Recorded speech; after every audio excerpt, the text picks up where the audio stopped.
Breaking news చూస్తున్నాము. మాజీ మంత్రి వివేకానందరెడ్డి హత్య కేసు ఇంకా కోర్టుల చుట్టూ తిరుగుతూనే ఉంది.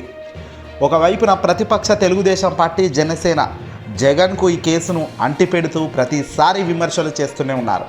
కానీ అసలు జరిగిందంతా వేరు అన్నది చాలామందికి తెలిసిందే. తాజాగా వివేకా గారి హత్య కేసులో కీలక పరిణామం చోటు చేసుకుంది. వివేకా కుమార్తె సునీత, ఆమె భర్త రాజశేఖర్ రెడ్డి కేసు దర్యాప్తు చేపట్టిన సిబిఐ ఎస్పీ రామ్ సింగ్పై పులివెందుల పోలీసులు కేసులు నమోదు చేశారు. కోర్టు ఆదేశాల మేరకే పోలీసులు ఈ కేసు నమోదు చేస్తున్నట్టుగా తెలుస్తుంది. ఈ కేసుల్లో తనను బెదిరిస్తున్నారని వివేకాకు పిఏగా పనిచేసిన కృష్ణారెడ్డి పులివెందుల కోర్టును ఆశ్రయించడం జరిగింది. కొందరు నేతల పేర్లు చెప్పాలని సిబిఐ అధికారులు ఒత్తిడి చేస్తున్నట్లుగా పిటిషన్లో ఆయన పేర్కొన్నారు. హత్య కేసుల్లో పులివెందులకు చెందిన కొందరు నాయకుల ప్రమేయం ఉందనేలా సాక్ష్యం చెప్పాలని ప్రత్యేకించి ఎస్పీ రామ్ సింగ్ ఒత్తిడి తెస్తున్నారంటూ అప్పట్లో పిటిషన్ వివరించారాయన. సిబిఐ అధికారులకు అనుకూలంగా సాక్ష్యం చెప్పాలని వివేకా కుమార్తె సునీత, అల్లుడు రాజశేఖర్ రెడ్డి కూడా తనపై ఒత్తిడి తెచ్చారని ఆయన చాలా తీవ్రంగా ఆరోపించారు. న్యాయం చేయాలని అప్పట్లోనే ఎస్పీగా ఉన్న అనురూప్ రాజన్కు వినతి పత్రం కూడా అందజేశారు. ఫలితం లేకపోవడంతోనే కోర్టును ఆశ్రయించాల్సిన పరిస్థితి వచ్చిందని పిటిషన్లో పేర్కొన్నారు.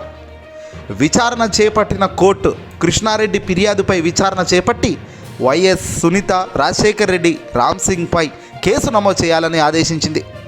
ఈ మేరకు ఐపీసీ సెక్షన్ 156/3 కింద పులివెందుల పోలీసులు శనివారం కేసులు నమోదు చేశారు. ఇక్కడ అందరికీ తెలిసినది ఒకటైతే తెలియంది అసలైన నిజం మరొకటి ఉంది. ఎంతసేపు అధికార పార్టీలో ఉన్న జగన్ను టార్గెట్ చేయడం, వైఎస్ జగన్మోహన్ రెడ్డి గారికి సంబంధించిన కుటుంబ సభ్యులు జగన్ నేరుగానే ఈ కేసులో ఇన్వాల్వ్ అయ్యారంటూ ప్రతిపక్షాలు ఆరోపణలు చేస్తున్నాయి. ఇలాంటి ఆరోపణలు చేస్తున్నప్పుడు వైఎస్ వివేక కూతురైన సునీత కానీ, ఆమె అల్లుడు, ఆమె భర్త రాజశేఖర్ రెడ్డి కానీ ఎందుకు సిబిఐ చెప్పినట్టు నువ్వు వాళ్లకు సహకరించాలని వివేక గారి పిఏపై ఎందుకు ఒత్తిడి తెస్తున్నారు? ఇదంతా కూడా రాజశేఖర్ రెడ్డి గారి కుట్రే. అల్లుడుగా ఉన్న రాజశేఖర్ రెడ్డి గారు మొదటి నుంచి వివేక ఆస్తులపై కన్నేసి తాను ఇవ్వను అన్న బెంగళూరు ఆస్తులపై చాలా వరకు గొడవలు పెట్టుకుని సంవత్సరాల తరబడి మాటలు బంద్ చేస్తున్నారు అల్లుడు కుమార్తె. చివరికి తన ప్రాణం పోయే ముందు రోజు కూడా వీళ్లకు మాటలు లేవు. మరి ఇలాంటి సమయంలో వీళ్ళపై అనుమానాలు ఉండాలి కదా అని సిబిఐకి చెబితే మాత్రం పట్టించుకోరు. ఏదేమైనా పూర్తిగా మభ్యపెట్టడం, ఎవరినో వాళ్ళ అనుకూలతలను ఇరికించాలనే ప్రయత్నం తప్ప మరొకటి కాదు సునీత గారిదైనా రాజశేఖర రెడ్డిదైనా. ఏదేమైనప్పటికీ న్యాయం లేటుకొచ్చినా లేటెస్ట్గానే ఉంటుంది.